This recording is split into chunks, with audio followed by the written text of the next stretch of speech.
ജീവിതത്തിൽ എന്ത് സംഭവിക്കുന്നു എന്നുള്ളത് പ്രധാനമല്ല, സംഭവങ്ങളോട് നമ്മൾ എങ്ങനെ പ്രതികരിക്കുന്നു എന്നുള്ളതാണ് പ്രാധാന്യം. പ്രതികരിച്ചും പോരാടിയും ജീവിതത്തിൽ മുന്നേറണമെന്ന് മദർ തെരേസയുടെ വാക്കുകൾ ഓർമ്മപ്പെടുത്തിക്കൊണ്ട് ഇന്നത്തെ റെഡ് കാർപ്പറ്റ് ആരംഭിക്കാം. So let's begin the show. This is red carpet. Red കാർപ്പറ്റില് ഇന്നത്തെ നമ്മുടെ സെലിബ്രിറ്റി ഗസ്റ്റുകൾ ആരാന്ന് ചോദിച്ചു കഴിഞ്ഞാൽ നമ്മൾ എല്ലാ ദിവസവും വീടുകളിൽ അവർ നമ്മുടെ അതിഥികളായിട്ട് ഇങ്ങനെ വന്നുകൊണ്ടിരിക്കുകയാണ്. നമ്മൾ എല്ലാ ദിവസവും അവരെ കാണുന്നു. പക്ഷേ അവരുടെ റിയൽ ലൈഫിലെ കൊച്ചു കൊച്ചു വിശേഷങ്ങൾ ഷെയർ ചെയ്യാനാണ് ഇന്ന് അവരിവിടെ എത്തിയിരിക്കുന്നത്. So let's welcome Uma Nair and Mohan Ayyur.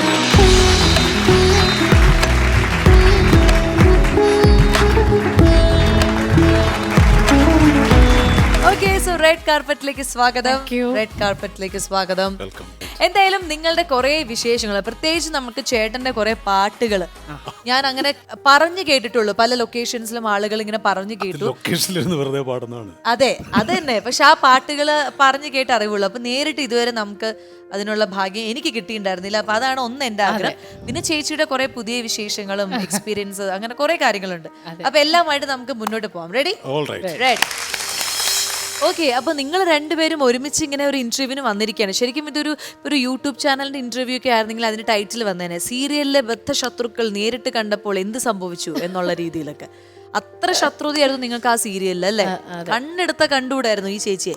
അതുപോലെ തിരിച്ചും ലൊക്കേഷനിൽ നിങ്ങളുടെ എങ്ങനെയായിരുന്നു? ഇതേപോലെ നിങ്ങൾക്ക് ഈ ശത്രുത അഭിനയിച്ച് നേരിട്ട് ഈ ചേട്ടനെ കണ്ടപ്പോൾ ഒരു ശത്രുത തോന്നിയോ? ഒരിക്കലില്ല. മോഹൻ ചേട്ടൻ്റെ ഒരു പ്രത്യേകത എന്താണെന്ന് വെച്ച് കഴിഞ്ഞാൽ എല്ലാവരോടും ഒരേപോലെ ആയിരിക്കും. ആരോടും പ്രത്യേകിച്ച് ദേഷ്യവും ഇല്ല. പ്രത്യേകിച്ചൊരു എല്ലാവരെയും കൺസിഡർ ചെയ്യും. ആയിട്ടുള്ള സ്നേഹം. മോഹൻ ചേട്ടൻ നല്ലൊരു ലിസണറാണ് ശരിക്കും. അപ്പൊ നമുക്ക് പോയിട്ട് എന്ത് വേണമെങ്കിലും നമുക്ക് എന്തെങ്കിലും ഒരു വിഷമം ഉണ്ടെങ്കിൽ പറയാം. അത് നല്ലൊരു ക്വാളിറ്റി ആണല്ലോ. ചെറിയ കാര്യമല്ല. അതെ അതെ, നമുക്ക് തരേണ്ട അഡ്വൈസ് നല്ലതാണെങ്കിൽ അത് നല്ലതാണെന്ന് പറയും, മോശമാണെങ്കിൽ മോശമാണെന്ന് പറയും. ഉപദേശങ്ങൾ. ചേച്ചിയുടെ ഒരു ഡെയിലി റുട്ടീനിൽ ഈ അമ്പലത്തിൽ പോവുക, പ്രാർത്ഥിക്കുക എന്നുള്ളത് ഒരു സ്ഥിരം പരിപാടിയാണെന്ന് ഇങ്ങനെ കേട്ടു. അപ്പൊ എങ്ങനെയാണ്? ഉമ ഒരു പ്രസ്ഥാനമാണ്. ഉമ നായർ എന്നുള്ളത് വെറും ഒരു പേര്, ഒരു ആർട്ടിസ്റ്റ് മാത്രമല്ല, ഒരു event one of the leading event management കമ്പനിയുടെ ഓണറാണ്. ഇനിയും പറയാം, മലയാള സിനിമയിൽ ഒരു പ്രൊഡ്യൂസർ എന്നുള്ള നിലയിൽ കാല് വെച്ചിരിക്കുകയാണ്. ഈ അടുത്ത് തന്നെ ഒരു സിനിമ പ്രൊഡ്യൂസ് ചെയ്യുകയാണ്. അങ്ങനെ പലതുകൊണ്ട് ഈ രണ്ടെണ്ണം പറയാനേ എനിക്ക് അനുവാദമുള്ളൂ. ഇപ്പോൾ ബാക്കി ചില സ്വപ്ന പ്രൊജക്ടുകളൊക്കെ പ്ലാൻ ചെയ്യുന്നുണ്ട്. പക്ഷെ I am not supposed to say all those things. മനസ്സിലായി. ഓ, അപ്പൊ ചേച്ചി ഇങ്ങനെയൊക്കെ ഒരാളായി മാറിയെന്ന് ഞാൻ അറിഞ്ഞില്ല. ഞാൻ വിചാരിച്ചു ചേച്ചി അഭിനയം മാത്രം കോൺസെൻട്രേറ്റ് ചെയ്ത് അങ്ങനെ ഒതുങ്ങി നിൽക്കുകയാണ് എന്ന് വിചാരിച്ചു. പക്ഷെ ഇനിയിപ്പോ സിനിമ ചെയ്യാൻ തീരുമാനിച്ചു, അതിനോട് ഇവന്റ് മാനേജ്മെന്റ് അങ്ങനെ ഒരു 4-5 years ആയിട്ടുണ്ട്. 4-5 years ആയിട്ട് പോലും ഈ ചേച്ചി നൃത്യങ്ങൾ അവതരിപ്പിക്കാൻ എന്നെ വിളിച്ചിട്ടുണ്ട്. ഈ അതൊരു അമ്പലത്തിൽ പോകുന്ന കാര്യത്തെ കുറിച്ച് എങ്ങനെയാണ്? ശരിക്കും കുഞ്ഞിലെ മുതൽ ഒരു ഈശ്വര വിശ്വാസിയാണോ? അത് ഇപ്പൊ നമ്മൾ ഈ ഒരു കരിയർ ചൂസ് ചെയ്തപ്പോൾ നമുക്ക് പല പല സിറ്റുവേഷനിൽ നിന്ന് നമ്മൾ ദൈവവിശ്വാസി ആയതാണോ? അല്ല, അച്ഛന് 5 പെങ്ങന്മാരുള്ളത്. അച്ഛൻ്റെ 2ാമത്തെ പെങ്ങളുടെ കൂടെയാണ് ഞാൻ ശരിക്കും ഒരു 4ാം ക്ലാസ് വരയ്ക്കും നിന്നിരുന്നത്. ചെറുതിലെ അപ്പുറം ഇപ്പുറമാണ്. അപ്പോൾ അച്ഛൻ്റെ 2ാമത്തെ പെങ്ങൾക്ക് 2 ആൺകുട്ടികളായതുകൊണ്ട് എന്നെ അവർ മുകളിലും താഴെയാണ് അച്ഛനും പെങ്ങളും താമസിക്കുന്നത്. അപ്പോൾ അപ്പച്ചിയുടെ ഒരു ഡെയിലി റുട്ടീൻ എന്ന് പറഞ്ഞാൽ വെളുപ്പിന് എഴുന്നേൽക്കുക, വിളക്ക് കത്തിക്കുക, നാമം ജപിക്കുക, എന്നിട്ട് വീട്ടിലെ എല്ലാ പ്രഭാത കാര്യങ്ങളും ചെയ്തിട്ട് അപ്പച്ചി ഒരു 7 മണിയാകുമ്പം ഗണപതി അമ്പലത്തിൽ പോകും. അപ്പോൾ എല്ലാ ദിവസവും നമ്മളിത് കണ്ട് എൻ്റെ അമ്മ അങ്ങനെ പോകുന്ന ഒരാളല്ല, എൻ്റെ അച്ഛൻ അങ്ങനെ ഒരു ഓവർ ഭക്തിയുള്ള ഒരാളല്ല. അച്ഛൻ പലപ്പോഴും ക്ഷേത്രത്തിൻ്റെ വെളിയിൽ പോയി തൊഴുതിട്ട് പോകുന്ന ഒരാൾ, അകത്ത് പോലും അങ്ങനെ. അപ്പോൾ അങ്ങനെ ഒരു എനിക്ക് കിട്ടിയത് എൻ്റെ അച്ഛൻ പെങ്ങളുടെ ഒരു ശീലമാണ്. അപ്പോൾ അതിങ്ങനെ ഫോളോ ചെയ്തു പോകുന്നു. ചേട്ടന്റെ ഫാമിലി എങ്ങനെയാണ്? ഈ അഭിനയത്തോടൊക്കെ അവർക്ക് വലിയ താല്പര്യമാണോ? അത് അവർക്ക് അച്ഛൻ അല്ലെങ്കിൽ ചേട്ടന്റെ ഭാര്യ എന്ത് പറയും, വേറൊരു ജോലിയായിരുന്നെങ്കിൽ ചേട്ടൻ കുറച്ചും കൂടി സൂപ്പർ ആയേനെ, അങ്ങനെയൊക്കെ? ഞാൻ വേറെ ജോലികളെല്ലാം കഴിഞ്ഞിട്ടാണ് എന്തൊക്കെ ജോലികൾ കഴിഞ്ഞു? ഞാൻ സാധാരണ നമ്മളുടെ ഇന്ത്യയിലെ യുവാക്കള് ഒരു 10-20 വയസ്സ് കഴിഞ്ഞാൽ ബോംബെ പോകും. ബോംബെ ഒരു വലിയ ട്രെയിനിങ് ഗ്രൗണ്ടാണ്. ബോംബെയിൽ ഒരു 1-2 വർഷം ജീവിക്കുന്ന ഒരാൾക്ക് ലോകത്തിന്റെ ഏത് സ്ഥലത്ത് കൊണ്ടിട്ട് കഴിഞ്ഞാലും അവൻ കരയാതെ ജീവിച്ചോളും. അത്ര വലിയൊരു ട്രെയിനിങ് ഗ്രൗണ്ട്. അപ്പൊ ശരിയാണ്, ഒരുപാട് പേര് എക്സ്പീരിയൻസ് ഷെയർ ചെയ്തിട്ടുണ്ട്. ബോംബെ എന്ന് പറഞ്ഞൊരു പ്ലാറ്റ്ഫോം, സ്വഭാവം, കഷ്ടപ്പെടാനുള്ള, ജോലി ചെയ്യാനുള്ള ഒരു ആർത്തി, പിന്നെ മറ്റുള്ളവരെ സഹിക്കാനും പൊറുക്കാനുമുള്ള ഒരു വലിയ എക്സ്പീരിയൻസ്. വിവിധ ഭാഷക്കാരുടെ ഇടയിൽ കൂടെ പോകുമ്പോൾ നമ്മൾ അറിയാതെ പല ഭാഷകൾ പഠിക്കും. പിന്നെ ബുദ്ധിമുട്ടുകൾ വരുമ്പോൾ അതിനെ തരണം ചെയ്യാനുള്ള ഒരു ആത്മബലം കിട്ടും. പിന്നെ ഞാനത് കഴിഞ്ഞ് ഗൾഫിൽ പോയി. ഗൾഫിൽ ഒരു 10 വർഷക്കാലം അക്കൗണ്ടൻ്റായിട്ട് ജോലി ചെയ്തു. അതിനുശേഷം തൊഴിൽ നഷ്ടപ്പെട്ടപ്പോൾ ഞാനൊരു ചെറിയ ബിസിനസ് തുടങ്ങി. അത് കളർ ലാബ്, വീഡിയോ ലാബ്, അതിന് 1-2 ബ്രാഞ്ചുകളായി. ഇപ്പോൾ അതൊക്കെ വൈൻഡപ്പ് ചെയ്യാൻ പോകുന്ന ഒരു സാഹചര്യമാണ്. Naturally we have to take the struggle to succeed the life. So I did that. അതുകൊണ്ട് വലിയൊരു ജീവിതം വലിയൊരു വൻ വിജയമാണെന്നുള്ളതല്ല. എനിക്കിഷ്ടമാണ്, എനിക്ക് ബിസി ലൈഫ് ഇഷ്ടമാണ്. പ്രത്യേകിച്ച് എന്നോട് ചില ഘട്ടങ്ങളിൽ എൻ്റെ വൈഫ് പറഞ്ഞിട്ടുണ്ട്, ഗൾഫിൽ ഇരുന്ന് കൗണ്ടറിൽ ഇരുന്നെങ്കിൽ വെറുതെ കാശ് വാങ്ങിച്ച് അതിനകത്തിട്ട് ആൾക്കാരെ കൊണ്ട് ജോലിയൊക്കെ ചെയ്യിച്ചൊക്കെ ജീവിച്ചാൽ പറയാമെന്നു. ഇതിപ്പോൾ കൊച്ചുമക്കളാകാൻ പ്രായമുള്ള പ്രൊഡക്ഷൻ കൺട്രോളിൽ പ്രൊഡക്ഷൻ മാനേജർ വിളി, ചേട്ടാ വണ്ടിയൊക്കെ ഇറങ്ങിയോ, നാളെ രാവിലെ ഷൂട്ടുണ്ട്. അപ്പം ചേട്ടൻ പെട്ടി എടുക്കുന്നു, അങ്ങോട്ട് ഓടുന്നു, ഇങ്ങോട്ട് ഓടുന്നു, ഭാര്യയെ ഇവിടെ പുറകുറക്കുന്നു, കെട്ടി മറിഞ്ഞു. സമയത്ത് നമ്മൾ ഉദ്ദേശിച്ച ഡേറ്റിൽ തീരില്ല നമ്മുടെ. അതെ അതെ. അപ്പോൾ അത് ഞാൻ ഈ ഫീൽഡ് തിരഞ്ഞെടുത്തതിന്റെ ഭാഗം. ഞാനത് ആരോടും പരാതിപ്പെട്ടിട്ട് കാര്യമില്ല. അതുപോലെ മോഹൻ ചേട്ടൻ്റെ ഒരു കാര്യം പറയുകയാണെങ്കിൽ എനിക്ക് തോന്നുന്നു ആദ്യമായിട്ടൊരു ക്യാമറയുടെ മുന്നിൽ, അതായത് ഒരുപാട് സ്റ്റേജ് നാടകവും കാര്യങ്ങളൊക്കെ ചെയ്തിട്ടുണ്ടെങ്കിലും ഒരു ക്യാമറയ്ക്ക് മുന്നിൽ ആദ്യമായിട്ട് നിൽക്കുന്നതിന് ഒരു വലിയ സിനിമയുടെ ഭാഗമായിട്ടാണ് അല്ലേ?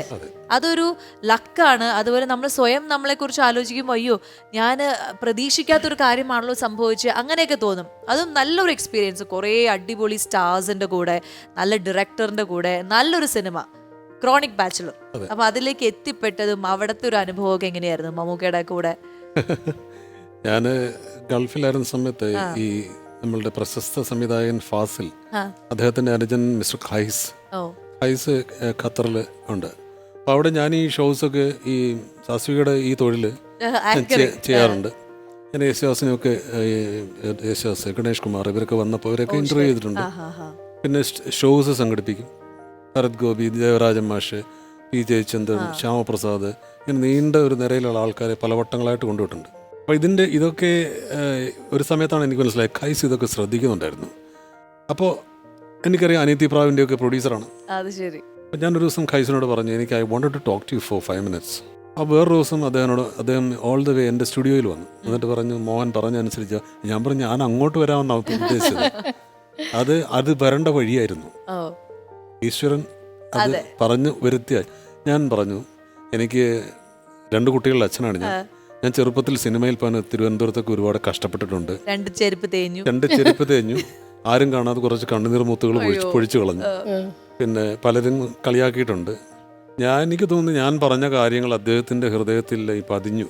കുറേ നാളുകൾക്ക് ശേഷം സത്യം പറഞ്ഞു കഴിഞ്ഞാൽ, ഞാനൊരു മീറ്റിങ്ങിൽ പ്രസംഗിക്കാൻ ഇങ്ങനെ ഒരു കാർ ഇട്ടിട്ട് ഗ്രൗണ്ട് ക്രോസ് ചെയ്ത് ബിൽഡിങ്ങിലേക്ക് പോകുമ്പോൾ എൻ്റെ കൂടെ കാസർഗോഡ് സ്വദേശിയായിട്ടുള്ള KMCCയുടെ ഒരു ജനറൽ സെക്രട്ടറി ഉണ്ട്.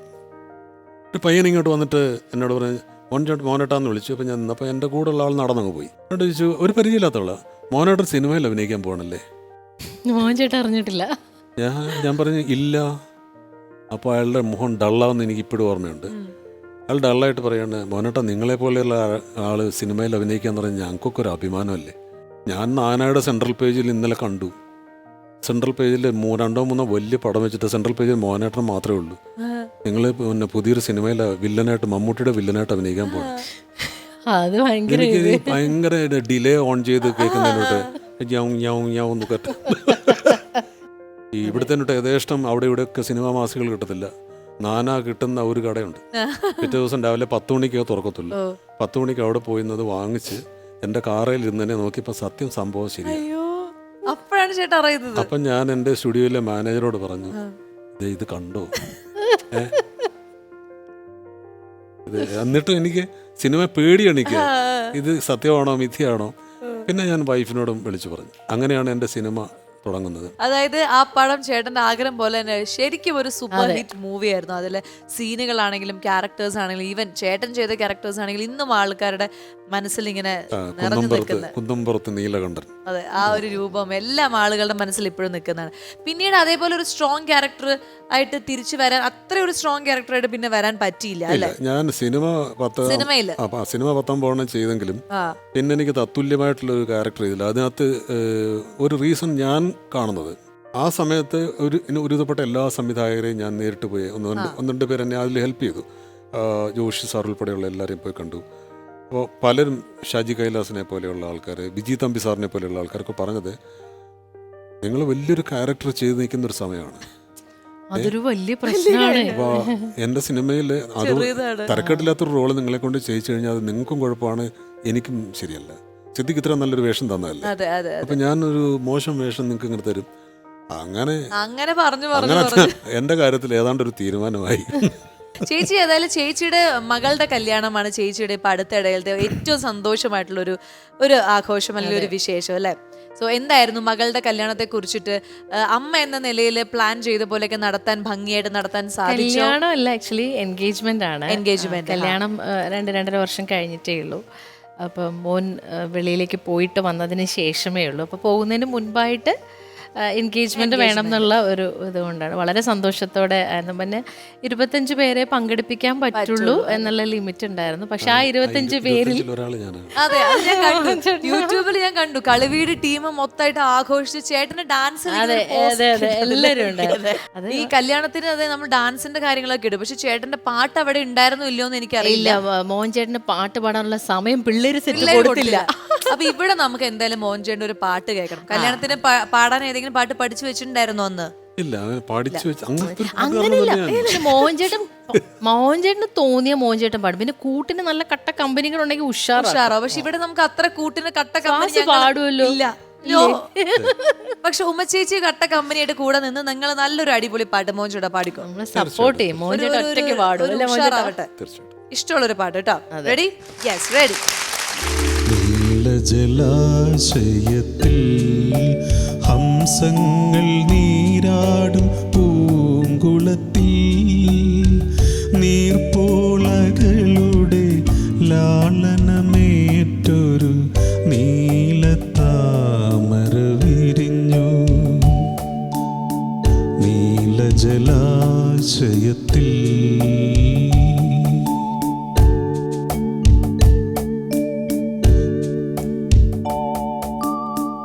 ഹൃദയം പൂമ്പൊയ്കയായി ഹംസങ്ങൾ സ്വപ്നങ്ങളായി. 1000 അഭിലാഷങ്ങൾ തെളിനീർ കുമിളകളായി. അവയുടെ ലാളനം ഏറ്റുമയങ്ങും നീയൊരു താമരയായി, നീലത്താമരയായി. നീലജലാശയത്തിൽ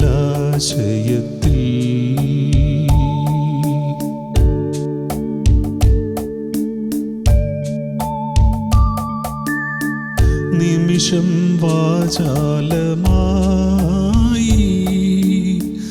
ജന്മങ്ങൾ സഫലങ്ങളായി.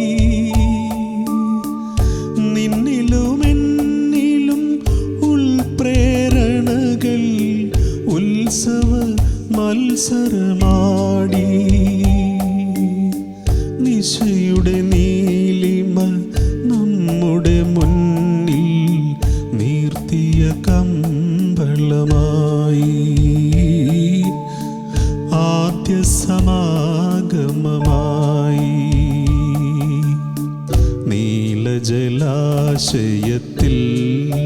ഹംസങ്ങൾ നീരാടും പൂങ്കുളത്തിൽ നീർപ്പോളകളുടെ ലാളനമേറ്റൊരു നീലത്താമര വിരിഞ്ഞു. നീലജലാശയത്തിൽ.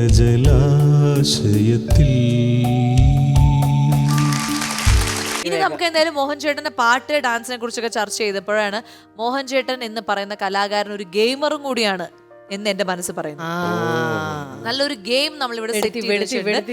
അപ്പൊ ഉമ്മച്ചേച്ചിയാണോ മോഹൻ ചേട്ടനാണോ ഈ ഗെയിമിൽ ജയിക്കുന്നത്? ഞങ്ങൾ രണ്ടുപേരും ഒരു പ്രത്യേകത ഉള്ളതെന്ന് വെച്ചാൽ ഞങ്ങൾക്ക് തമ്മിൽ ഇതുവരെ മത്സര ബുദ്ധി ഉണ്ടായിട്ടില്ല. അതുകൊണ്ട് മത്സര ബുദ്ധി നടക്കില്ല. നമ്മൾ ശ്രമിക്കും.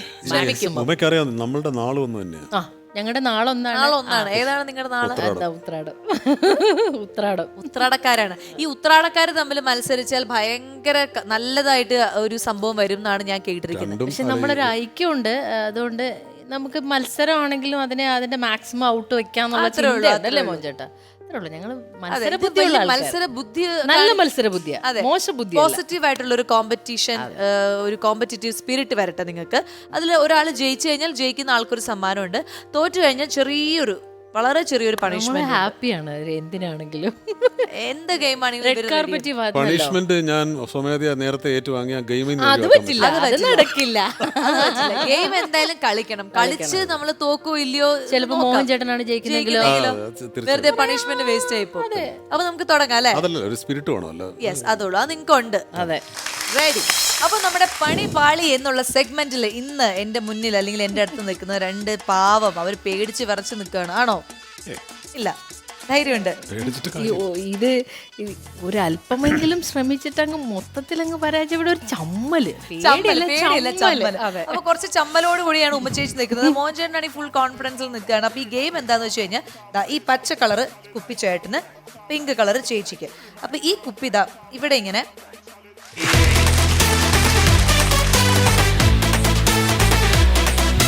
ഇങ്ങനെ നിർത്തണം കേട്ടോ. പകരത്തിനാളിനെ വിളിക്കാം. ഇല്ല, അത് എപ്പോഴും വരില്ല, വല്ലപ്പോഴും വരുള്ളൂ. ഈ കുപ്പി ഇങ്ങനെ എറിഞ്ഞ് ഇങ്ങനെ നിന്ന് കഴിഞ്ഞിട്ട് ചേട്ടന്റെ കളർ എന്ന് പറഞ്ഞാൽ വൈറ്റ് ആണ്. അപ്പൊ വൈറ്റ് ഈ ഒരു കോളമിൽ ചേട്ടൻ ഒരു ഗ്ലാസ് പ്ലേസ് ചെയ്യണം. പിന്നെ അടുത്ത ചേച്ചി ട്രൈ ചെയ്യുന്നു, ചേച്ചിയുടെ ബ്ലാക്ക് ആണ്, ചേച്ചി ബ്ലാക്കിൽ. ഇങ്ങനെ സ്റ്റഡിയായി നിന്ന് കഴിഞ്ഞാൽ മാത്രമേ നിങ്ങൾക്ക് ഈ കോളംസ് കട്ട് ചെയ്യാൻ പറ്റുള്ളൂ. അങ്ങനെ മാക്സിമം 1 മിനിറ്റ് സമയത്തിൽ ആർക്കൊക്കെ എത്രയൊക്കെ കോളംസ് കട്ട് ചെയ്യാൻ പറ്റും എന്നുള്ളതാണ് നമ്മുടെ മിനിറ്റ് ഉണ്ടല്ലേ? മിനിറ്റ് ഉണ്ട്. അങ്ങനെയാണ് നമ്മളുടെ വിന്നറിനെ നമ്മൾ തിരഞ്ഞെടുക്കാൻ പോകുന്നത്. റെഡി? Ready, 1 2 3 music.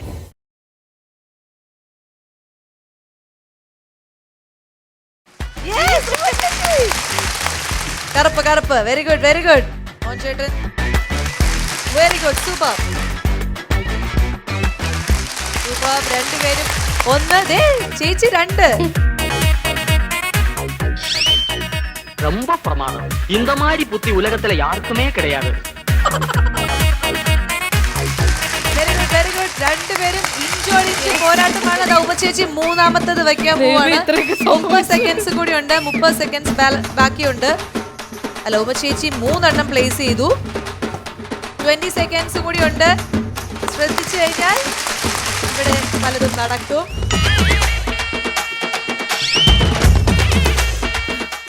പൊന്നോ,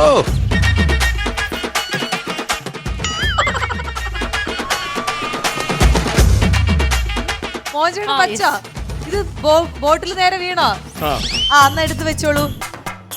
3-3 നിൽക്കുന്നത്, 3-3. Yes, very good very good very good. 10 seconds കൂടി ഉണ്ട്. ഉമ്മച്ചേച്ചി ശ്രദ്ധിച്ചോളൂ. നാലാമത്തെ ഉമ്മച്ചേച്ചി വെക്കാൻ പോവാണ്. ചേട്ടാ, സമയം തീരാറായി, ശ്രദ്ധിച്ചോളൂ. Very good. Uma Nair is rocking. 4 3 2 1. Time out. Super. Great. 1 2 3 4 5. 5 എണ്ണം, 5 കോളംസ് ഇങ്ങനെ കവർ ചെയ്തിട്ട് വിജയശ്രീ ലാളിതയായി നിൽക്കുകയാണ്. ചേട്ടൻ ഒട്ടും മോശമല്ല, 3 എണ്ണം. എന്തായാലും ഈ ഗെയിമിൽ തുന്നം പാടിയിരിക്കുന്നത് നമ്മുടെ സ്വന്തം മോഹൻ അയിരൂരാണ്. തൊപ്പിയില്ല, തലയിൽ മുണ്ടിട്ടിരിക്കുന്നത്. അപ്പൊ ജയിച്ച് ഇങ്ങനെ ജയത്തിൽ ആറാടി വിജയശ്രീ ആറാട്ടുകയാണ് എന്ന് പറഞ്ഞ് നിൽക്കുന്നത് ഉമ്മ ചേച്ചിയാണ്. സൂപ്പർ. അപ്പൊ ചേച്ചിക്ക് ഒരു സ്വീറ്റ് ആയിട്ടുള്ള സമ്മാനം, വളരെ സ്വീറ്റ് ആയിട്ടുള്ള സമ്മാനമുണ്ട്. ചേട്ടന് കുറച്ച് ബുദ്ധിമുട്ടുള്ള ഒരു പണിഷ്മെന്റും ഉണ്ട്.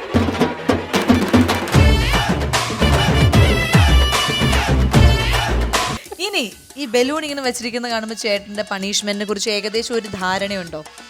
എന്താണ്? ബലൂൺ എന്തായാലും ബേസ്റ്റ് ചെയ്യാന്നുള്ളതാണ്. ഏത് രീതിയിൽ ബേസ്റ്റ് ചെയ്യണം എന്നുള്ളത് കൺസീവ് ചെയ്ത ആളിപ്പോ പറയും. അതെ, എന്താന്ന് വെച്ച് കഴിഞ്ഞാൽ കൈകൾ രണ്ടും പുറകിൽ കെട്ടുക.